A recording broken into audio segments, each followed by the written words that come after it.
Swami ji, saffron terrorism में भी आपका नाम कहीं पे आया था और आप के लिए आप जेल भी गए थे और करीबन आप 7 साल जेल में रहे थे।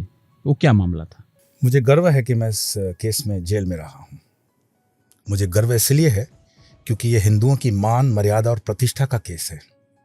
अगर ये केस इतिहास से हटा दो तो 2014 में भारत की सरकार जो बनती वो बीजेपी की सरकार नहीं बनती। आपको क्या मुस्लिम विरोधी है? नहीं, मैं मुस्लिम विरोधी नहीं हूं, लेकिन जो मीडिया ने इसको पोर्ट्रे किया कि ये आतंकवाद वाला जो केस मतलब बना, ये बिल्कुल अब तो कोर्ट, वो तो हिस्सा है कि कोर्ट ने उसको खारिज कर दिया है। कोर्ट ने कह दिया है, हम कोर्ट से बाज़त बरी भी हो गए।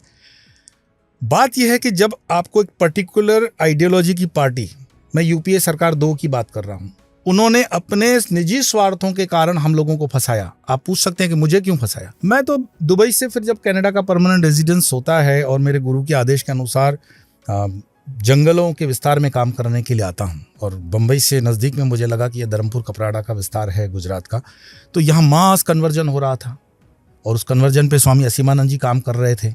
मैं उनको पढ़ता था, देखता था। तो किसी कार्यक्रम वगैरह में हमारी मुलाकातें भी हुई होंगी, क्योंकि हम जब डायस पे काम करते तो लाखों लोगों से मिलना होता है।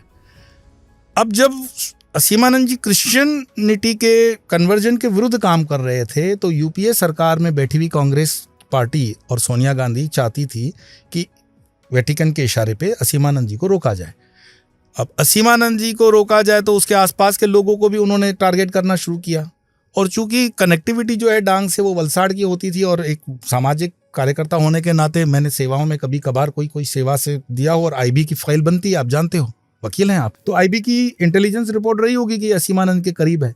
तो उस आग में जाने अनजाने से मेरा नाम बहुत हाईलाइट हुआ, और उस चीज़ को उन्होंने क्रिश्चियनिटी का जामा न पहना करके एक फर्जी बम कांडों का केस बनाया, और उन कांड के अंदर जो सारे राष्ट्र के समर्पित लोग थे, हम 8-10 लोग जो भी थे, उनको फंसा करके 8 साल तो आप बता रहे हो कि मेरी जेल की ऑफिशियल सजा है, मेरी 8 महीने की अनऑफिशियल कस्टडी है। 9 एजेंसियों ने मुझे इंटरोगेट किया, CBI, NIA, Maharashtra ATS, Gujarat ATS, Madhya Pradesh ATS, Haryana ATS, Rajasthan ATS, Karnataka ATS, IB, और न जाने कितनी एजेंसियां, कितना टॉर्चर, कितनी अमानवीय यात्राओं से मैं गुजरा हूं, जिसका कभी मैंने कोई हमदर्दी या कभी कोई कॉम्पेंसेशन कभी क्लेम नहीं किया है। राष्ट्र के लिए, धर्म के लिए, सनातन के लिए। नमो नारायण।